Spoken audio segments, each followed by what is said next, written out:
Hello बच्चों, let's read the question. The Biot Savart's law in vector form is. यहाँ पे लिखा है dB is equal to mu, ये m0 म्यू जीरो है, mu zero upon 4 pi dl I cross r upon r cube. dB is equal to mu zero upon 4 pi I dl cross r upon r cube. dB is equal to mu zero upon 4 pi I r cross dl upon r cube. dB is equal to mu zero upon 4 pi I dl cross r upon r square. तो बच्चों यहाँ पे सबसे पहले ये की concept जो है वो है बायोसावर लॉ खुद। की concept is Biot Savart's law, is बायोसावर्स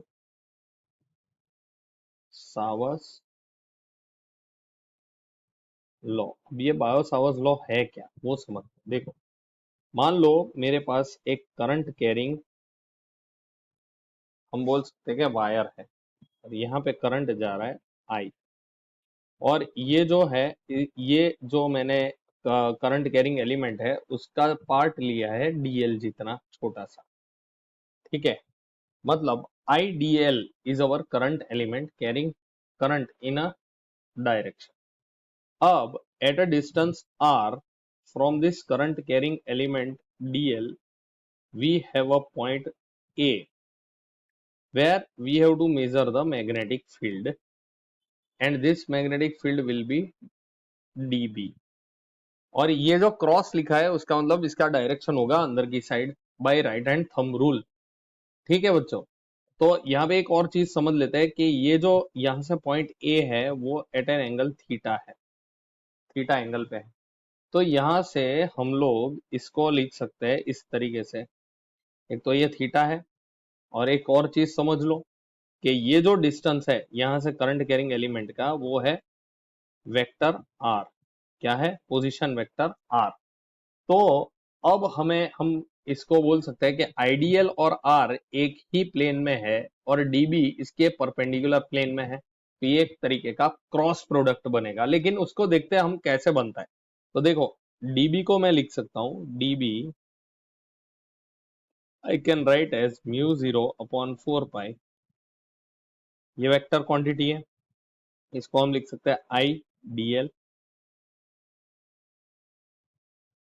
और यहाँ पे हम ऐसा भी लिख सकते हैं कि अगर इसका हम मैग्नीट्यूड ले आईडीएल का, तो आईडीएल का मैग्नीट्यूड इनटू, यहाँ पे हम लिख सकते हैं sine theta, sine of the angle, क्योंकि ये परपेंडिकुलर डायरेक्शन में होगा अंदर की साइड।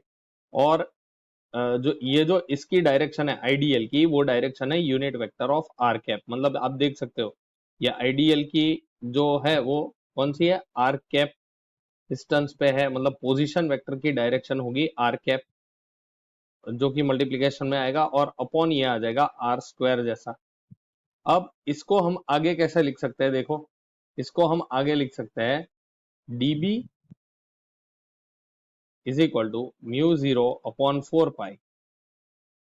अब आईडीएल साइन थीटा लिखा था हमने और आर था, तो हम इसको लिख सकते हैं आईडीएल क्रॉस आर।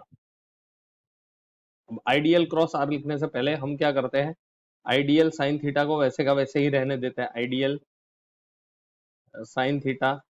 और ये जो आर है उसको अपन लिख सकते हैं वेक्टर के फॉर्म में, vector upon its magnitude upon R square. अब ये पूरा टर्म है उसको अपन क्या लिख सकते हैं, म्यू जीरो अपॉन 4 पाई, और ये वेक्टर है। ठीक है, तो इन दोनों का क्रॉस प्रोडक्ट होगा IDL sine theta R, R cap.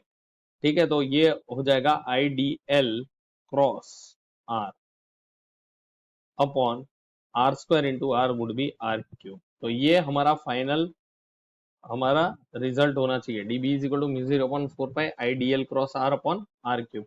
अब देख सकते हो हमारा फाइनल आंसर होगा option B, mu zero upon 4 pi IDL cross are upon are cube.